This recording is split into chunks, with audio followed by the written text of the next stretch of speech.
Julian Cross had never imagined that the life he and Tessa had built for themselves in a converted industrial warehouse on the outskirts of the city would one day be shattered not by some natural disaster or financial ruin, but by the seemingly harmless hostility of a neighbor who, at first glance, looked like nothing more than a slightly eccentric woman with too much time on her hands. The warehouse had once been a cavernous, echoing space filled with crates and dust, but when Julian and Tessa first stepped inside 3 years ago, they had seen only potential. With their combined background in art and design, they transformed the structure into a spacious home that doubled as the headquarters for their small but growing online school dedicated to creative education. The wide-open studio, the high windows that spilled golden light across the concrete floors, and the partitioned rooms filled with canvases, musical instruments, and computer equipment symbolized independence, a life lived on their own terms, without bosses, without rigid schedules, without the compromises that had once made them feel suffocated when they worked ordinary jobs in cubicles and classrooms. They embraced the freedom that came with being able to teach painting or composition to students scattered across the country, running their entire enterprise from laptops and cameras connected to the network. Their home was their world, and they guarded that world with quiet pride. When a violent storm tore through the region and cut the electricity for 2 long nights, Julian decided that they could not rely on the fragile city grid if they wanted to continue running their school without interruptions.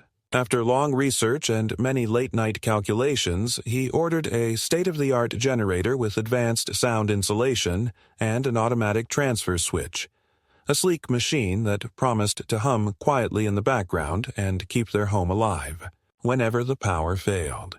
Installing it felt like the final step in their vision of independence, a guarantee that nothing could derail them again. He even joked to Tessa that now they were more resilient than the city itself, able to withstand blackouts like an island holding steady in the dark. They both laughed, unaware of how prophetic those words would become.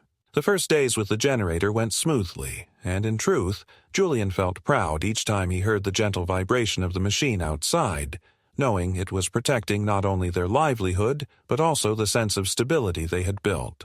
Their students never suspected a thing.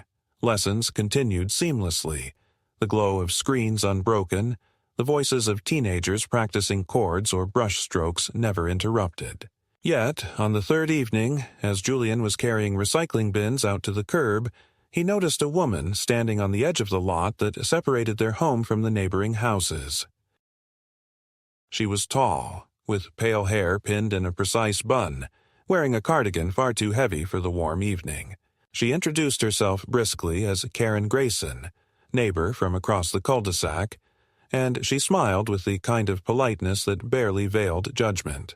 She congratulated them on making such an unusual property livable, then casually mentioned that she had already noticed the new equipment running and wondered aloud if it had been inspected for compliance. Her tone suggested she already knew the answer she wanted to hear. Julian, caught off guard, assured her that everything was perfectly legal, that the generator had been installed by licensed professionals, and that noise would not be an issue. She nodded in a way that made him uncertain whether she believed him, wished them a good evening, and walked away, her heels clicking against the pavement like punctuation marks to a warning he did not yet understand. At first, he and Tessa dismissed the encounter as nothing more than a neighborly curiosity, the kind of nosiness that often blossomed in suburban communities where people felt entitled to one another's business. Yet, over the next week, Karen reappeared in subtle but unsettling ways, standing by her mailbox at odd hours whenever the generator switched on, waving briefly but with an expression that did not match the gesture, leaving small notes tucked into their gait suggesting they considered the acoustic comfort of the community. None of this seemed threatening on the surface, but Julian began to sense that she was not just annoyed by a piece of machinery. She was positioning herself as a gatekeeper, someone who saw their independence not as admirable, but as a challenge to her authority. The generator, that sleek machine meant to represent safety, had drawn a line in the sand, and Karen Grayson was already stepping across it. Julian had always believed that bureaucracy moved at a glacial pace, that complaints filed in municipal offices disappeared into dusty folders or bounced endlessly between departments until everyone forgot why they had been written in the first place. So, when the official notice arrived less than a week after Karen's first appearance, he felt the cold hand of something deliberate guiding the process. The envelope bore the seal of the City Utilities Commission, and inside was a letter printed with sterile precision, informing the Crosses that their property had been cited for violation of neighborhood noise ordinances as well as unauthorized modification of electrical infrastructure. The words seemed unreal on the page, because he knew that every step of the installation had been legal, every permit obtained, every safety check performed, and yet the letter read as though the generator were some monstrous contraption, illegally bolted to their home, roaring through the night and endangering the lives of everyone in a half-mile radius. More disturbing was the fact that the notice included photographs, their generator captured from several angles, with timestamps matching the first night it had been activated. Julian felt a shiver when he realized the pictures had been taken from the narrow strip of land just behind their lot, a strip accessible only if someone stepped deliberately across the property line. He showed the letter to Tessa, whose immediate reaction was disbelief mixed with anger. They had invested too much effort in doing everything properly to be smeared as reckless rule breakers by a neighbor they had barely spoken to. But Julian felt something heavier pressing in on him. If Karen had managed to trigger a response this fast, it meant she either had unusual access to municipal channels or she had rehearsed the process long before the generator ever appeared.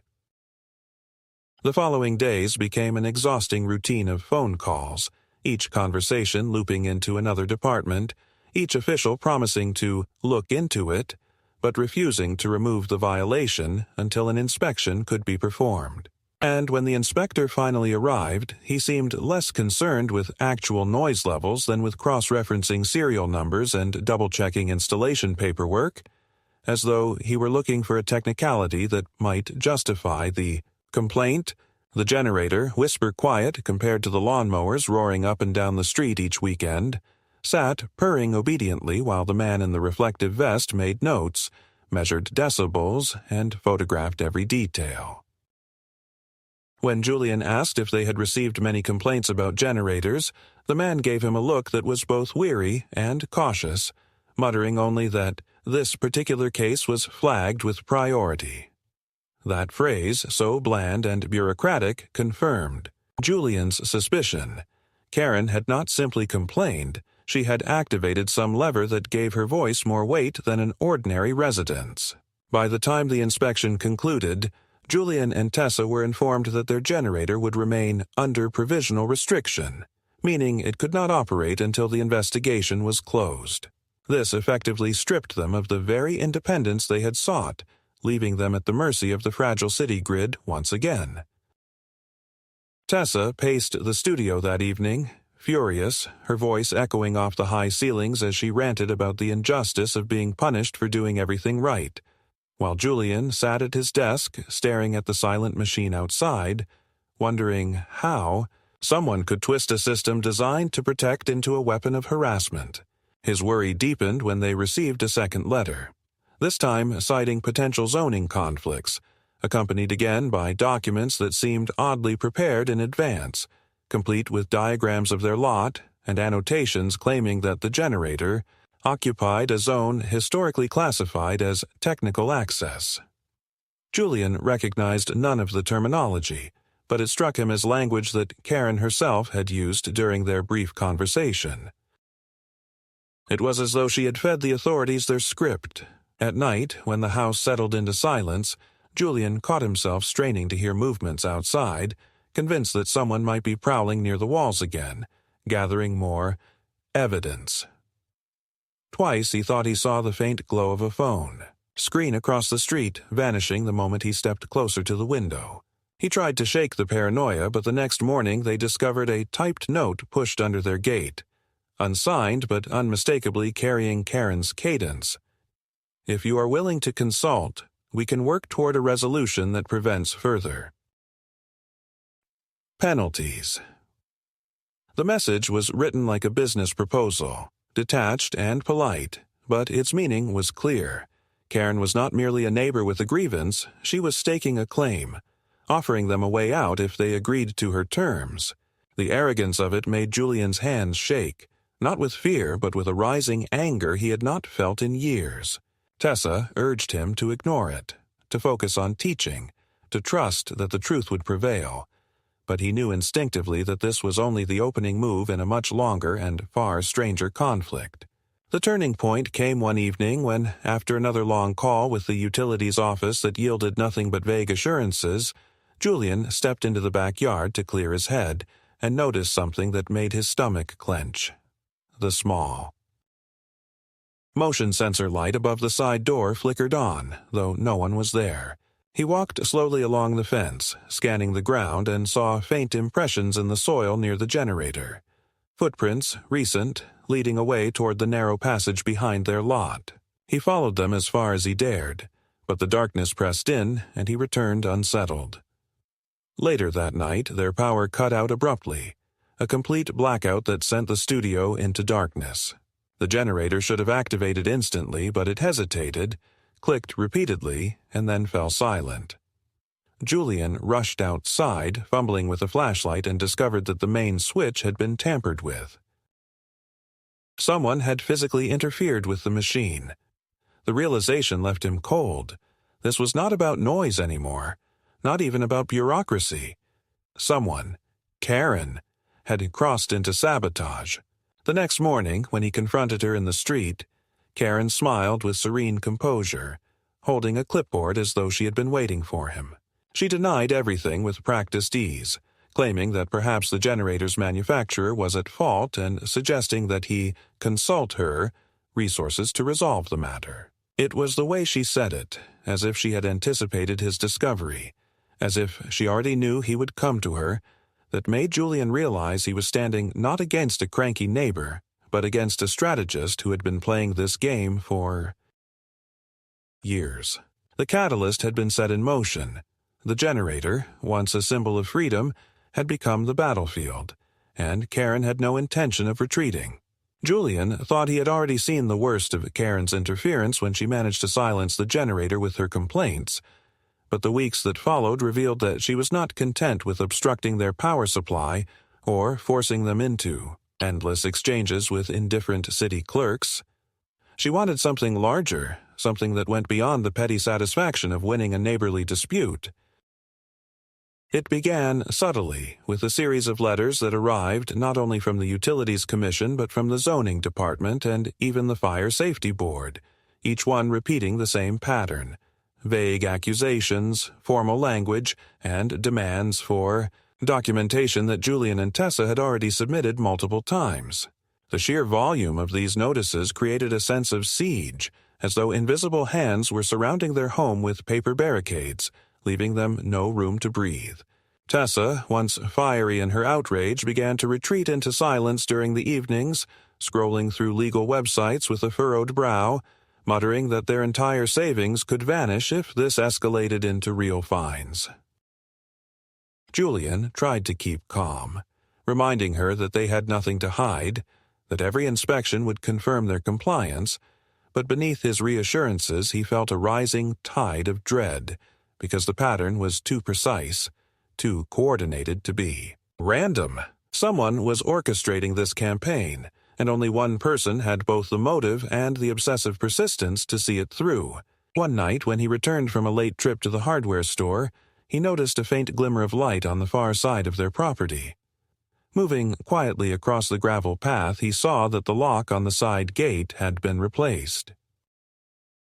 Not broken, not forced, replaced, as though someone had taken the time to swap it with an identical model, leaving him holding his key useless in the dark.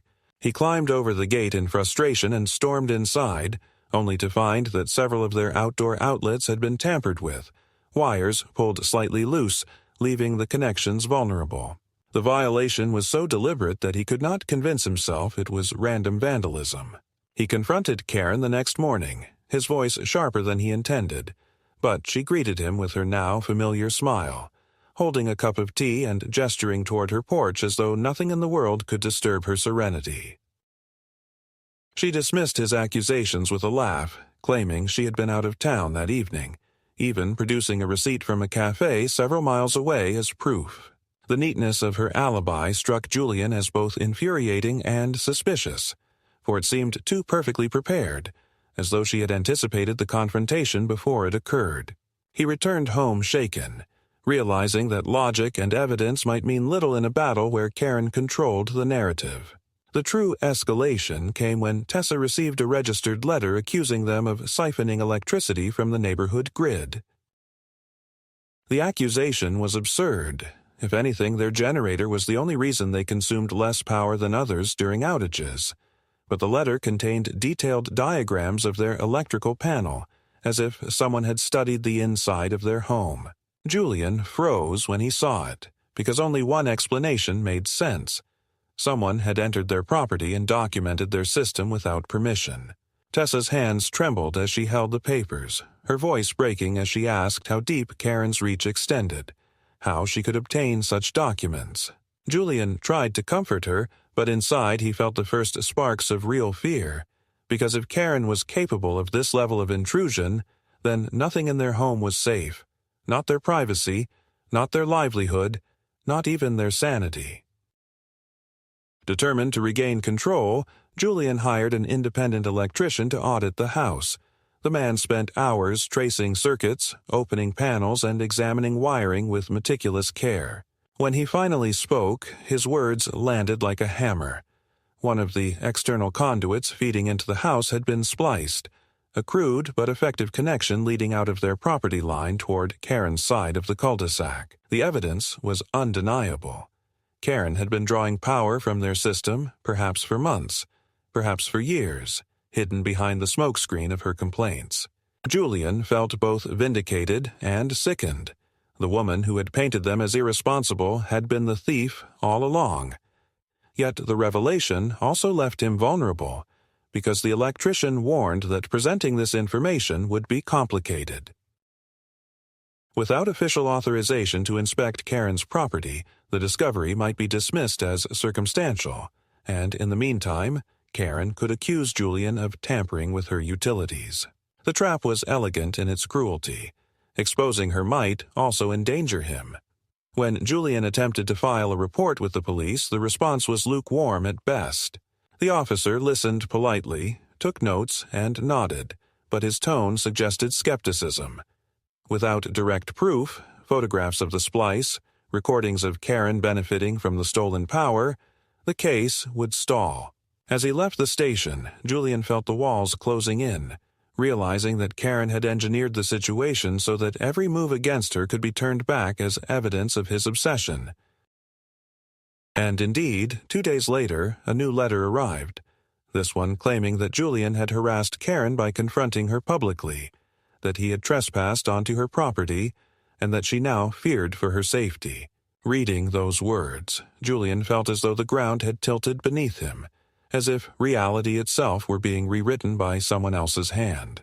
Tessa broke down that evening, sitting on the studio floor with her head in her hands, whispering that they should sell the house, leave the neighborhood, abandon the dream they had built before it destroyed them. Julian knelt beside her, gripping her shoulders, promising that they would not be driven out, that truth would eventually prevail. But even as he spoke, he felt the weight of uncertainty pressing against his chest. The escalation was no longer about noise or zoning or even stolen electricity. It was about control, about who held the power to define reality. And in that moment, Julian knew that unless they found a way to expose Karen's deception completely, she would continue to tighten her grip until there was nothing left of their lives but shadows of accusations and the hollow echo of a battle they had never wanted to fight. Julian had always believed that escalation in conflicts followed some kind of visible trajectory, that one could trace the steps from misunderstanding to hostility with enough clarity to understand why things had unfolded the way they did. But with Karen, the progression seemed to leap from one stage to another with no logic except her own. as though she were not simply reacting to events but writing a script in which he and Tessa were unwilling actors. The discovery of the spliced conduit should have been the turning point that restored balance, yet instead it left them stranded in a kind of purgatory where the truth existed but could not be wielded without consequence. Tessa spent sleepless nights scrolling through case law, searching for precedents, while Julian pored over every receipt and permit they had ever obtained, trying to fortify themselves for the inevitable confrontation. They knew they would need legal help, and so with heavy reluctance they dipped into the savings that had been meant for expanding their online school and hired an attorney named Melissa Caldwell, a sharp woman with an air of calm that contrasted painfully with their own panic.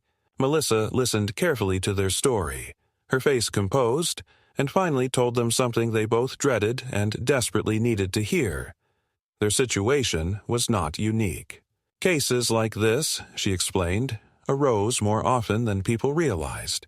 Neighbors using municipal systems as weapons, hiding their own misconduct behind layers of complaints and paperwork. The key, she said, was not merely to defend against accusations, but to gather overwhelming evidence that forced the court to see the entire pattern. Only then could Karen's campaign collapse under its own weight. Armed with this advice, Julian and Tessa allowed Melissa to arrange for an official audit, not by a private electrician, but by a licensed investigator with authority to examine both their property and, if warranted, neighboring connections. The process was grueling. Strangers in uniforms walking through their home, photographing every outlet and breaker, asking invasive questions about their daily routines, treating them not as victims, but as potential suspects. Yet they endured it, knowing that each hour of discomfort brought them closer to exposing Karen's theft. The tension between them grew heavy. Tessa withdrew into silence for long stretches, her eyes red from exhaustion, while Julian paced the warehouse floor like a caged animal, muttering plans and counterplans. Their home, once a sanctuary of light and creativity, had become a stage for scrutiny, every canvas and instrument overshadowed by the silent accusation that hung over their lives. And always, across the street, Karen appeared calm, tending her garden, waving cheerfully to passers-by, embodying the role of a harmless neighbor, while beneath the surface she had become the architect of their torment. The audit results arrived with a mixture of relief and dread. The investigator confirmed beyond doubt that their generator had been properly installed, that noise levels were minimal, and that their paperwork was flawless.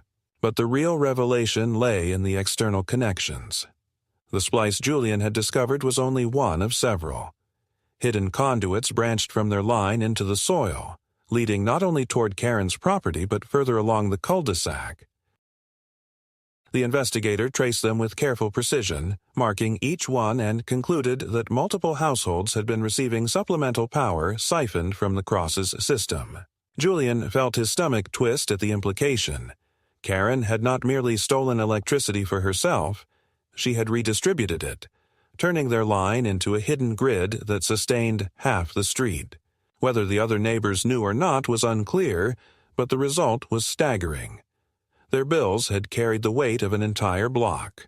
Melissa's face betrayed no surprise when she read the report. She merely nodded and said that this was the leverage they needed. Yet for Julian and Tessa, the knowledge was like a knife. They had been targeted not because Karen disliked their generator, but because it had exposed her secret empire of stolen power. When Melissa filed the initial complaint in court, Karen responded with a ferocity that revealed her true nature. She produced documents, signed agreements, payment receipts, even notarized statements, claiming that she had been authorized years ago to manage alternative energy distribution for the neighborhood, an arrangement supposedly designed to reduce strain on the municipal grid. The papers looked official at first glance, but Melissa immediately pointed out inconsistencies. Signatures from individuals who no longer lived there, dates that conflicted with property transfers, seals that belonged to offices that had long since ceased to exist. Yet the sheer volume of documentation created a fog of plausibility, and Julian realized with horror that Karen had anticipated this confrontation for years, preparing an arsenal of forged legitimacy to shield her theft.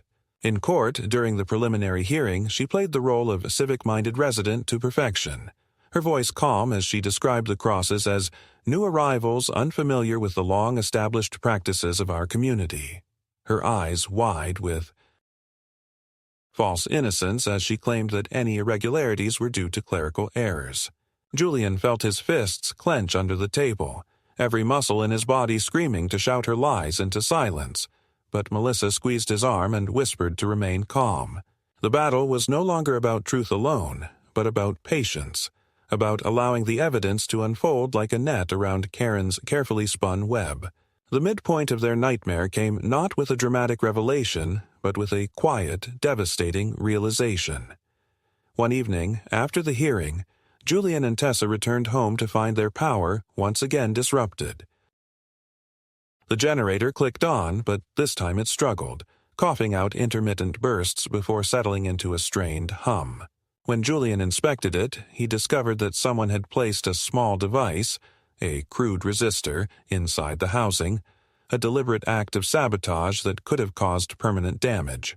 He removed it with trembling hands, his mind racing with the implications. Karen was no longer hiding behind paperwork and forged documents.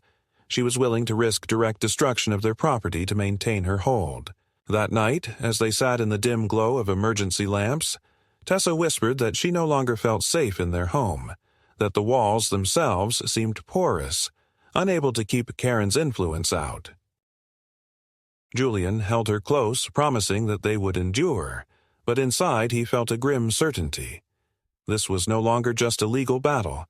It was a war for their survival. From that moment, the dynamic shifted. Melissa pushed aggressively for full disclosure, demanding access to Karen's property under court order, while Julian and Tessa fortified their home with cameras and reinforced locks. Yet, despite their precautions, they felt constantly watched, each shadow on the street a potential spy, each flicker of light in Karen's windows a reminder that she was always there, always planning. The midpoint of their ordeal was not a resolution, but a recognition. They were no longer simply defending themselves from false accusations. They were confronting a predator who had built an entire life on exploitation, and she would not yield until she was dragged into the light. For Julian, the realization was both terrifying and clarifying. The rules of ordinary neighborly disputes no longer applied. To survive, they would have to expose every layer of Karen's deception, even if it meant tearing apart the fragile facade of their community to reveal the rot beneath. The weeks following the audit and the first court appearance transformed Julian and Tessa's lives into a landscape of tension where every day felt like a battle fought on shifting ground. Because even as Melissa meticulously gathered evidence to pierce through Karen's fortress of forged papers and misleading claims, Karen escalated her offensive with new tactics that blurred the lines between legal maneuvering and outright intimidation. The Crosses had thought that once her empire of siphoned electricity was uncovered, Karen would retreat, or at least grow cautious, but instead she doubled down, launching a counteroffensive that spread beyond city offices and hearings into the very fabric of their daily existence. It began with whispers among neighbors, people they had once greeted casually now turning away with uncomfortable expressions, muttering half-formed phrases about community trust and upsetting long traditions. Words clearly seeded by Karen, who had taken her narrative from the courtroom into the streets. Flyers appeared in mailboxes bearing her signature tone of faux authority, warning residents that Julian and Tessa were threatening to dismantle a shared system of sustainable energy that had supposedly benefited everyone for years. Though the claim was absurd, the effect was immediate. Eyes lingered on them longer when they walked down the block. Conversations hushed as they passed, and for the first time they felt isolated in a neighborhood that had once seemed merely indifferent. Julian tried to ignore the social pressure, but Tessa struggled under the weight of suspicion, especially when their students began to withdraw from classes, citing concerns raised by their parents about legal troubles. The smear campaign struck at their livelihood, eroding the very foundation of their independence, and Julian realized that Karen's strategy was more comprehensive than he had feared. She was not only trying to win in court, but to break them psychologically, to turn every aspect of their lives into collateral damage until they were too exhausted to resist. And still, the physical harassment continued. On several occasions, they returned home to find their locks tampered with, subtle scratches around the keyholes suggesting attempted entries, though nothing was ever stolen. Their mail arrived soaked, envelopes shredded as though someone had deliberately exposed them to water before delivery. Twice their recycling bins were overturned, contents scattered across the driveway, petty disruptions that might have been dismissed as random vandalism if not for the unmistakable rhythm of escalation. Each incident reminded Julian of the night he had discovered the footprints near the generator, and he began to suspect that Karen was not always acting alone, that she had enlisted others, perhaps even those neighbors benefiting from her stolen electricity, to participate in the slow erosion of the cross's stability.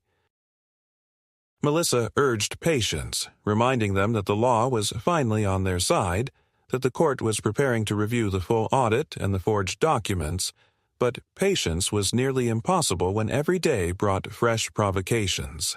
The most severe came in the form of a second lawsuit filed by Karen, this time claiming that the Crosses had intentionally damaged her electrical system when they exposed the spliced conduits, causing her appliances to fail and resulting in what she described as emotional distress due to living in an unstable household. The claim was as grotesque as it was strategic, because it painted her not as a thief but as a victim of sabotage, forcing Julian and Tessa to defend themselves against accusations even as they tried to prove her guilt. At the preliminary session, Karen presented photographs of charred outlets and damaged wiring, and though Melissa immediately objected that these images could not be authenticated as belonging to her property, the judge allowed them into the record, pending further examination.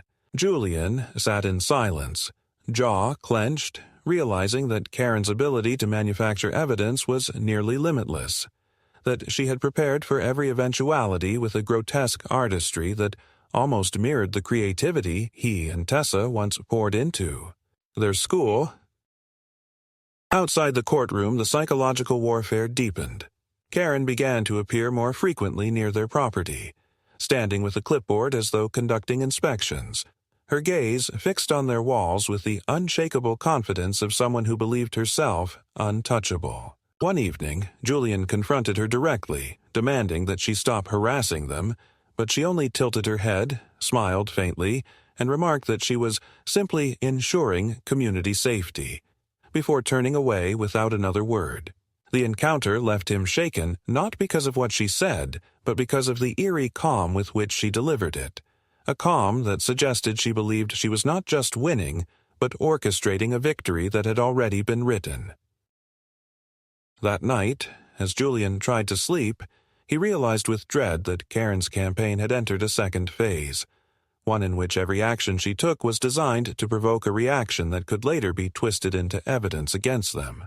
The breaking point came when the court granted Melissa's request for a deeper forensic analysis of Karen's supposed agreements. The forensic specialist concluded that the signatures on several documents had been copied from older property transfers, lifted and pasted with uncanny precision, and that the seals used belonged to offices dissolved years before. This was the proof they needed, the crack in Karen's fortress. Yet before the Crosses could celebrate, Karen unleashed another wave of retaliation. Late one evening, their lights flickered violently, appliances shutting off and restarting with alarming irregularity, and when Julian rushed to the basement, he discovered that the breaker panel had been tampered with, fuses rearranged in a way that could have sparked a fire. The deliberate danger of it left him trembling with fury, and for the first time he considered calling Melissa not to discuss legal strategy but to ask how far the law would allow him to defend his property. Yet he knew that giving in to that impulse was exactly what Karen wanted, for every act of anger would be seized and weaponized. Thus, the second escalation solidified itself not as a single event, but as a suffocating net of legal traps, social pressure, and physical intimidation, each thread reinforcing the others until Julian and Tessa found themselves struggling to breathe within it. They were no longer merely defending their generator or their reputation. They were defending their right to exist in their own home without being rewritten into villains of a narrative Karen had authored with terrifying precision. As they lay awake at night, the warehouse walls echoing with the faint hum of the sabotaged generator, Julian understood that they were not yet near the end, that Karen's strength lay in her ability to weave deception faster than they could unravel. It, and that only a decisive strike, something undeniable, irrefutable, and final, would ever shatter the cycle she had built. The day of the decisive hearing arrived with a strange clarity, as if the weeks of confusion, sabotage, and constant harassment had been leading to this single moment when all illusions would finally collapse under the weight of truth. Julian sat in the courtroom beside Tessa, their hands clasped tightly under the table, while Melissa arranged her folders with the calm precision of someone who understood the gravity of every detail. Across the aisle, Karen appeared immaculate, dressed in a pale suit that exuded composure, her expression soft, almost maternal, as she greeted acquaintances in the gallery with a serenity that made Julian's stomach churn. She carried herself as though the entire proceeding were nothing more than a formality designed to reaffirm her role as protector of the community. And for a moment, Julian feared that the performance alone might sway opinion, because for months, she had managed to project authority even as she fed the courts and neighbors with lies. Yet, when the judge entered and the session began, the balance shifted in a way neither Karen nor her supporters had anticipated.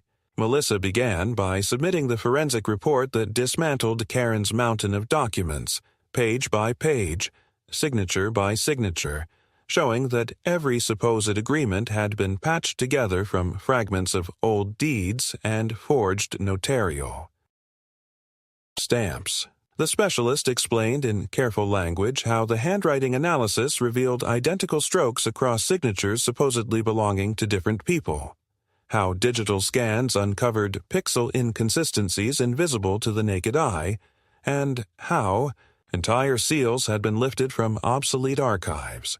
Karen shifted slightly in her seat, her smile thinning for the first time, but she quickly recovered, leaning toward her lawyer to whisper furiously before regaining her pose of calm. Yet the damage was visible. The facade of legitimacy she had constructed so carefully now bore cracks deep enough for everyone to see. The next blow came from the utilities investigator, who testified that the siphoned conduits leading from the Cross's line had been traced directly into Karen's basement, where improvised junctions distributed electricity further down the street. Photographs displayed on the screen left no room for denial.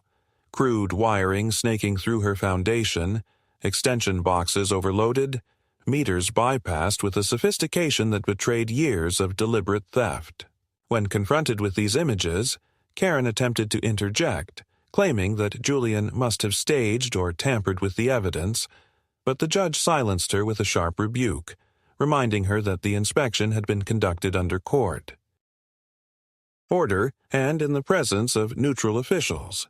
The murmurs in the gallery grew louder, neighbors exchanging bewildered glances as the narrative they had been fed for so long dissolved before their eyes. Melissa did not stop there. She introduced records from the city power company showing that Karen's household had reported zero consumption for years, while her property taxes included mysterious deductions for alternative energy contributions that traced back to a dissolved shell company. The financial trail, once untouchable, was now laid bare, revealing a pattern of fraud that extended beyond the Crosses and implicated Karen in a scheme of astonishing audacity. Tessa closed her eyes as the evidence unfurled, tears sliding silently down her cheeks, not from sadness but from the release of months of fear and anger, the confirmation that they had not been paranoid or weak but targeted by a predator whose empire of lies was finally unraveling, Julian felt the tension in his chest loosen for the first time since the nightmare began, replaced by a fierce determination to watch the process through to the end. Karen's final attempt at defense bordered on desperation. She rose to speak, her voice trembling with indignation as she claimed that everything was part of a coordinated effort to destroy her, that the Crosses had manipulated officials, bribed experts, and planted evidence. She invoked the language of victimhood, painting herself as a lone woman persecuted by newcomers unwilling to respect tradition, her words delivered with dramatic pauses and wide-eyed sincerity. But the judge remained unmoved, and Melissa's calm dismantling of each claim rendered her performance hollow. The gallery, once sympathetic, now shifted uneasily, some whispering, others openly shaking their heads. For the first time, Karen looked small, her authority stripped away, her careful composure crumbling under the light of undeniable proof.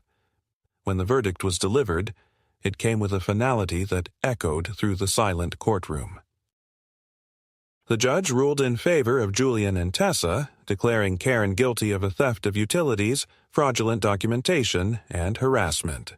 Restitution was ordered, not only for the stolen power but for damages inflicted by her campaign of deceit, a figure so large that murmurs rippled through the room. More significantly, the case was referred for criminal prosecution, opening the door to penalties far beyond financial repayment. Julian watched as Karen's expression hardened into something unrecognizable, the mask of composure finally shattering, replaced by a glare of cold fury that made clear she would never accept defeat, even as the bailiff approached to escort her out. Yet the moment belonged to truth, and for Julian and Tessa it marked the collapse of the nightmare that had consumed their lives. The climax was not explosive, but inevitable, the slow unmasking of a predator who had hidden in plain sight. And as they left the courtroom together, they carried with them the knowledge that Karen's reign of manipulation had ended not with whispers and forged papers, but with the hammer of judgment striking down, final and unanswerable. In the weeks after the verdict, the neighborhood seemed to breathe differently, as though the constant tension that had once poisoned the air had finally lifted, though for Julian and Tessa the silence felt almost unreal, a fragile calm that they approached with cautious steps, unable at first to believe that the endless siege of letters, inspections, and whispered accusations had truly ended. Karen's house stood shuttered, the curtains drawn and the driveway empty, a hollow shell that neighbors passed quickly without speaking, for the glamour she had once cast over the community had dissolved overnight into a stain that no one wanted to acknowledge. The rumors spread quickly that she had moved out in the dark of early morning, leaving behind unpaid bills and a basement littered with gutted wiring, and though her official fate lay in the hands of prosecutors, her presence in the cul-de-sac had already evaporated, leaving only the residue of fear she had instilled. For Julian and Tessa, victory did not arrive with celebration, but with a slow return to ordinary rhythms, the resumption of lessons in their studio, the restoration of their generator to its steady hum, the small rituals of daily life that once seemed fragile now reclaimed with a sense of defiance. They did not host parties or announce triumphs, but one evening they invited a handful of students back into the space, filling the warehouse with voices and laughter that had been absent for months, and in those echoes they recognized that survival itself was their greatest vindication. Melissa visited once more to finalize paperwork, congratulating them with a smile that carried both relief and respect. And though she warned that appeals might still come, Julian sensed that the momentum had shifted irrevocably, that Karen's empire of deception had collapsed too thoroughly to ever rise again. As summer deepened and the sun lingered over their wide windows, Julian found himself standing in the yard at dusk, watching the generator hum steadily, no longer as a symbol of defiance but as a reminder of resilience, a quiet machine that had drawn them into battle and, through fire and deception, delivered them to survival. He took Tessa's hand, and for the first time in months they both allowed themselves to smile without hesitation, knowing that while scars remained, their home was once again their own, unshadowed, and that they had faced a predator who had thrived on silence and fear, and had instead forced her into the open, where lies could no longer survive.